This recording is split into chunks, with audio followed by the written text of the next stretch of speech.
It is a phase one deal. It is not yet a comprehensive FTA, but it is a very, very important deal. Two factors to me stand out in terms of the timing of this deal.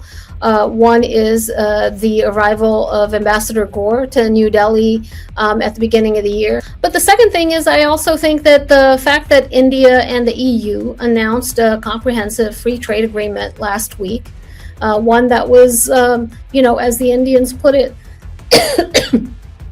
the mother of all deals, and it's a very big deal. It's a blockbuster of a deal. I think that got the U.S. attention. Is there a little bit of competitiveness on U.S.-India versus India-EU? I'm sure there is. The public can afford to be emotional.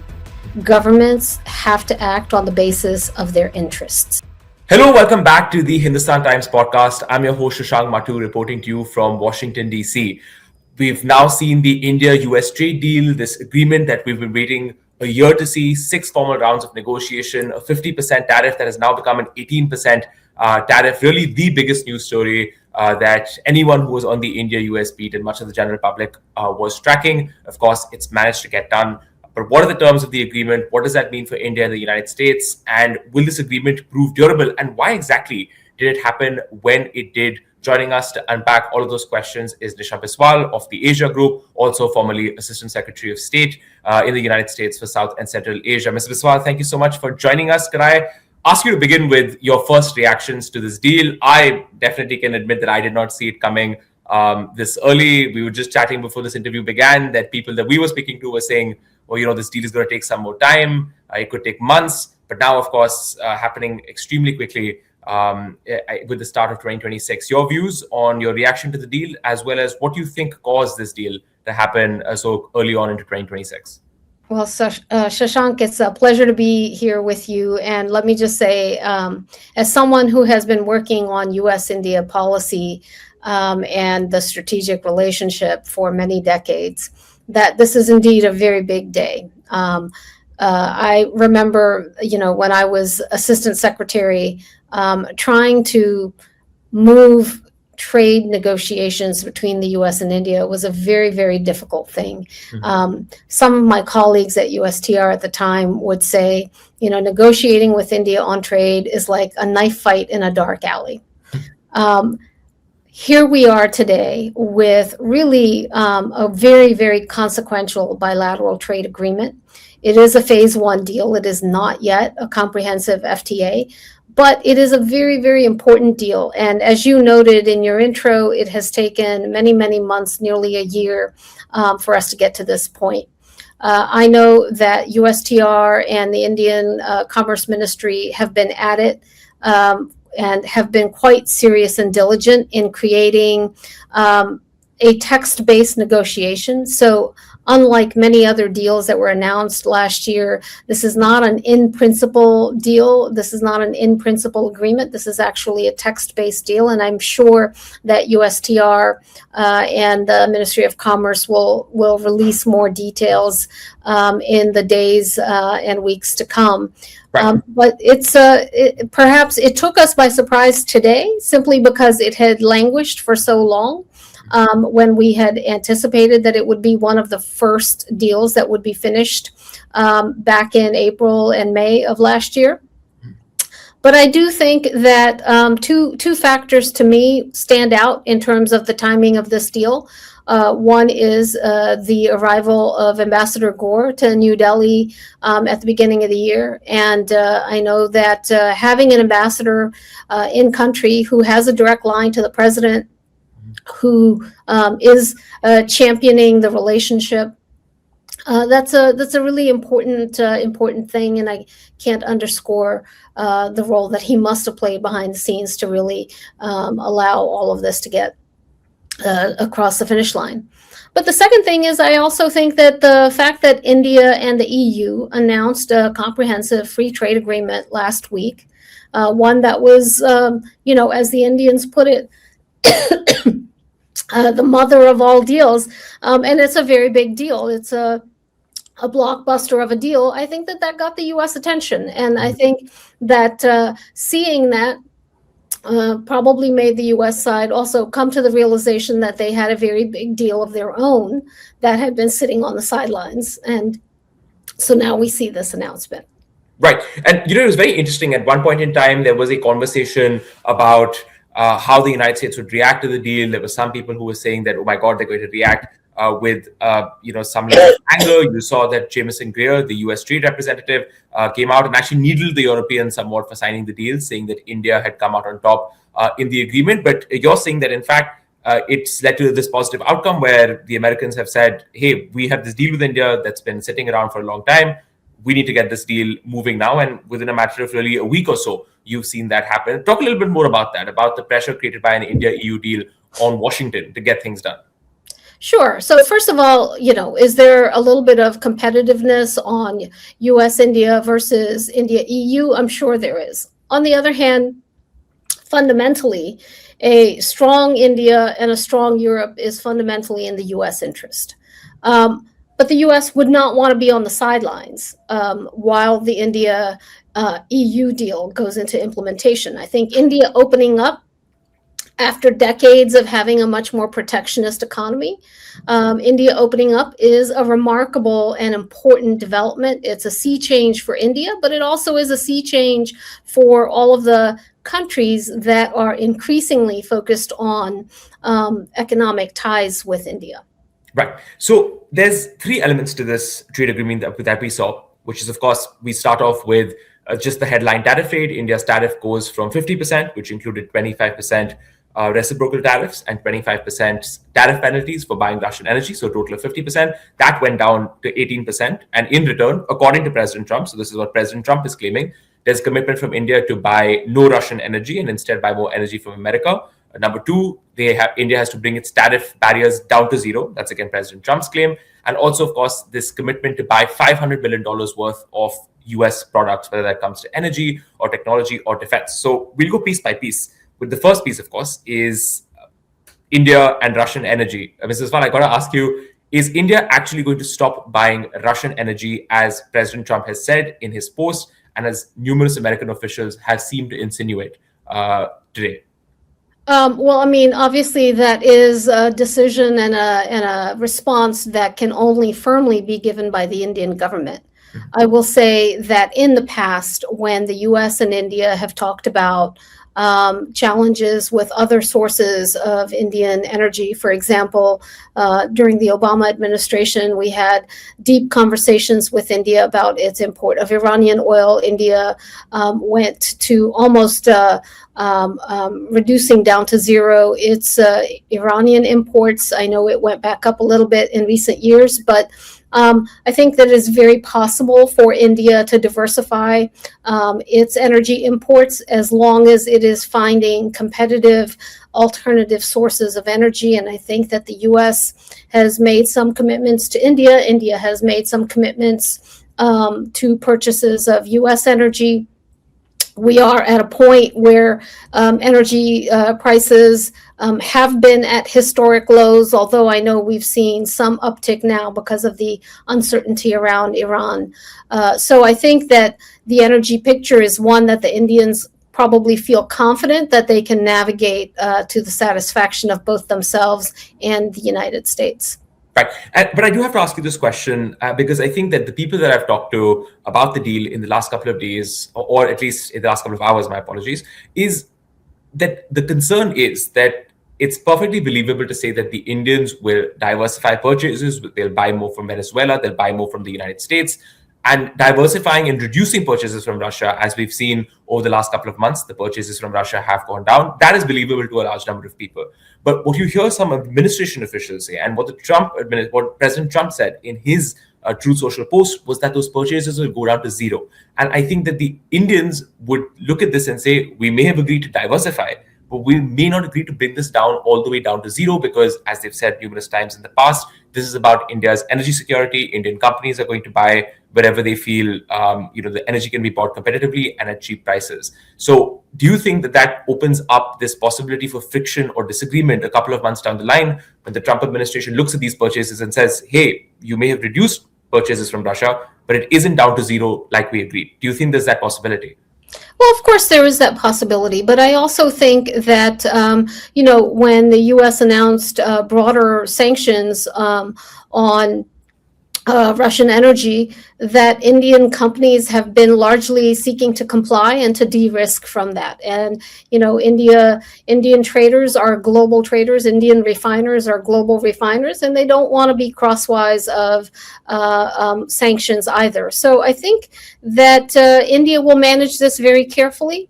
I'm sure that there will be discussions if there are areas where perhaps they don't meet the expectations. And I also think those expectations may shift from time to time depending on other things that may be going on that may create priority. So I don't think that these are absolute black and white terms in that sense. I think it's always going to be a negotiation, a conversation based on what other things are in the mix between the two countries at the time.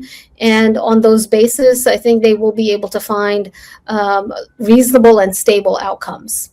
Right. You mentioned no absolute black and whites. It's a negotiation, and that brings me, I think, very easily to the second basket of things that seem to have been agreed to, according to President Trump's Truth Social post, which is this idea of India bringing its tariff barriers and non-tariff barriers down to zero. Now, Trump has said this in the past with the trade deal with Vietnam as well. This idea that these markets are now completely open to us. All tariff barriers, all non-tariff barriers, customs barriers, they're all gone. It's open for American products to enter. Is that meant literally? Is it black and white? Or again, as you say, is there some negotiation to be had here?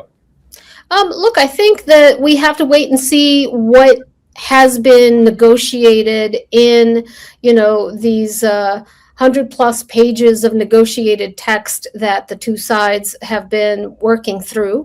I imagine that there's a scale, and that India has agreed to go down to zero under certain terms and conditions. We haven't yet seen what those terms and conditions are. I think that India benefits in being able to reduce tariffs, bring in more trade and investment, and also open up its own exports to be able to reach broader global audiences, markets, And so there is probably a schedule and a scale to get to zero, but we have to see what the terms are around that. I don't think it's just an immediate lowering of all tariffs down to zero. Right. And of course, that brings us to the third question, which is the purchase commitments that President Trump is talking about. He's saying that India has committed to buying $500 billion worth of American energy, American defense products, American technology. That's a massive amount of money. That's, I think, 2.5 times the entire US-India trade in a particular year. Again, I have to ask you, is that meant literally? Because, a lot of the conversation, at least here in DC, that I'm sure you're familiar with, is people were saying, why doesn't India just make this sort of big, fantastical commitment the way the Japanese and the South Koreans have? And then, no one's particularly paying attention to the exact numbers. But then if you look at the conversations between South Korea and America, you'll find that the American officials have been actually very clear that they do intend some of these rather fantastical numbers to actually be delivered and actually be invested in the United States. So $500 billion, a massive amount of money, again, meant literally? Well, I'm sure that from the U.S. side, it's meant literally. I think, again, Shashank, we have to wait and see. We haven't heard from the Indian side a affirmation of that commitment. We haven't seen the language around what that commitment means in terms of, what kind of purchases over what period of time. And a lot of this is commitments that India has been willing to make to increase its purchase of U.S. energy. There is a robust U.S.-India defense trade. There are certainly, civil aviation, nuclear energy cooperation, and many other areas that can comprise elements of that target figure. And again, it depends on what period of time, whether you're talking about in a year, in 2 years, in 10 years, all of that makes a big difference. So we have to wait and see, what exactly was meant by this commitment on the U.S. side, what was meant by the Indian side, and what kind of language is agreed to in any kind of a joint statement or agreement. Right. And I think you said something very telling in your response, where you said that the language around the purchase commitments, and I would add even India phasing out purchases of Russian energy, those were not reflected in Prime Minister Modi's statement after the conversation between President Trump and Prime Minister Modi. His post on X does not have any of those details. Is that a cause for worry, or the fact that India thinks that these things still have to be negotiated in the coming weeks? I think you're always going to have statements that are made at the leader level. They're going to be broad and sweeping. And then it is for the negotiators to actually come in behind these big statements and give some depth and some context to what is actually feasible in what time frame. That's why the negotiations take so long. That's why the negotiations are really, detailed and minute, and people are haggling over every comma and every period in those negotiations, because they are so deeply consequential. And we know that the U.S. and India have agreed upon text that they have very carefully and diligently negotiated. We have not seen what is in that text, but I trust that both sides have been able to come up with the kind of agreement that is sustainable from the Indian side and is acceptable to the U.S. side. Right. And my last skeptical question, and I promise to be more upbeat after this, more upbeat and optimistic after this question, which is, what stops the American side from going back on this agreement? Because we've seen, for example, with the South Koreans, that their tariff was slashed to 15%, now back up to 25%, because certain changes were not made that the Trump administration wanted. We've seen, for example, the Trump administration in the Greenland saga has put tariffs on European countries after agreeing to trade deals with them or being in conversations with trade deals, for example, with the European Union. Tomorrow, for example, the BRICS summit could happen, and India is supposed to be chairing the BRICS this year. If President Trump doesn't like it, what stops him from going on Truth Social and saying, here's another 10-15% tariff on India? And then all the work that's gone in over the last year will face more uncertainty and more difficulty. So the uncertainty question, the fact that the Americans could go back on this, what would you say to skeptics who would ask that question? Well, I think that there is going to be a measure of uncertainty, in the sense that this is an administration that believes that tariffs are a tactic to be used to try to, create outcomes that it wants on strategic issues. That said, I do believe that the U.S.-India relationship is one that is important to and prioritized by both governments, and that there's an incentive to try to maintain an element of stability in that relationship.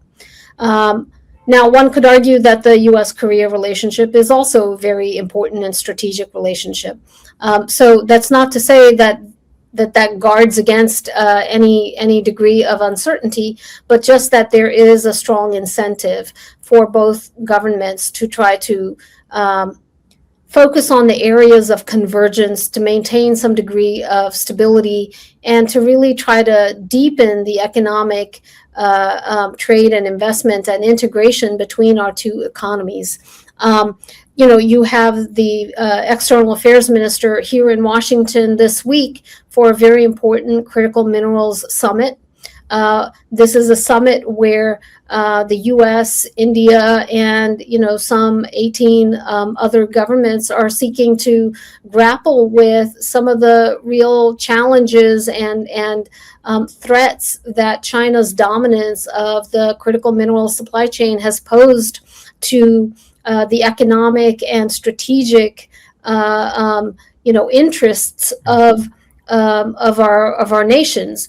And so you have here a real vested interest in trying to forge convergence, forge an alliance in addressing these issues. So we have all of these deep issues that bind us together. We have challenges that we are facing together, and those issues really create some of the underpinning to help keep us on a more stable footing and how we want to try to move forward in this world. And then I would just say that U.S. industry also plays an important role in this, and I think for U.S. industry, India is a very important partner. It is an important market. It is an important source of both goods and of talent. It is an important geography through which the U.S. Industry sees not only the 1.4 billion people who live in India, but also India's very important role in the rest of the global South. So I think that these are all things that will help both countries maintain a degree of stability in the trade relationship. Right. So two final questions, very quick ones, if I could ask for your responses on them. Do you think India walks away happy from this trade deal that was announced today? Do the Americans walk away happy? Is it win-win, or what is your sense of it? I think there is an element of win-win, and I think there is an element of give and take. The win-win is one, removing some of the thorns that have been keeping the U.S.-India relationship from really truly flourishing. And certainly for the Indians, the removing of that 50% tariff, which had been a target on its back, I think is a very big deal. You can see the sigh of relief amongst Indian industry. I think you're seeing in the overnight, indices in the markets, the kind of jubilation that this agreement has been reached, and you've seen the impact in the U.S. markets as well, which all responded very, very positively. There are some give and take in here in terms of things that I think the Indians would want to see more of, but I would note that we're not yet at a final stage. This is not a FTA. There are many additional chapters to be negotiated and issues to be worked through. I think this is huge that we're at this place. We've never been this far on an agreement between our two countries. This is the most consequential agreement that we have had on trade. And so in that sense, I think there's a lot of positive to be gained here. Right. And I know I promised that I would not ask any more skeptical questions, but I have to ask one more, which is what we've seen play out over the last couple of months has been an enormous outpouring of public anger in India towards the United States, towards the Trump administration, in a way that a lot of people who have tracked this relationship over the last 25 years have said might be irreparable over the next 4 to 5 years. And while this absolutely historic trade agreement has been agreed to between India and the United States, no doubt other administrations have tried, other administrations have failed. We have managed to finally get this trade agreement, but at what cost? People are going to ask. At the cost of, because the public in India is going to be thinking about, today the deal is done, tomorrow they're still going to remember Peter Navarro, Howard Lutnick, Scott Bessent coming and talking the way they did about India purchasing Russian energy. They're going to remember how the Trump administration handled this. And there's going to be perhaps a bitter taste, even in the minds of Indian policymakers, about how Washington has behaved over the last couple of months when it comes to this trade deal. And even if you have that trade deal, what does it do for long-term trust and cooperation between India and the United States? Have we damaged that irreparably? So I hate to ask another skeptical question, but I pass it back to you. It's a great question. Look, what I will say is that the public can afford to be emotional. Governments have to act on the basis of their interests. And the interests between the US and India, by and large, converge on many, many areas. And those converging interests, as well as common threats, will continue to propel the US and India to work together where they can. I think what lesson India may have learned, and what lesson the Europe and others are also learning, is the need for them to be strong and resilient on their own, um, and to have a diversity of important relationships that help to balance out their strategic dependencies. I think India and EU are deepening their ties as a result of that. I inherently don't believe a stronger EU and a stronger India is something that the U.S. Should feel worried about or threatened by. I think a stronger Europe and a stronger India is fundamentally in the U.S. interest, and it will make for better relations for both India and the EU with the US as they are stronger on their own. Right. And, Ms. Biswal, thank you so much for joining us. I have to say that I began this job, as some viewers may or may not remember, in June or July. I think that the first day that I had on this job was a great day. It was the Quad foreign ministers meeting. The Quad got together, condemned the Pahalgam terrorist attack. That was a good day for the India-US relationship. After that, we got into this tariff trouble. And for the last 7 months, it's just been one thing after the other. And truly, I can say that today, after many, many months of bad days, today was finally a good day for the India-US partnership. And so, although I have been skeptical in my questions, I hope that we move on a more positive path for the India-US relationship. But again, Nisha Biswal of the Asia Group joining us, talking to us about the India-US trade deal and where we go from here. Thank you so much for joining us again. Thank you. It was a pleasure to be with you.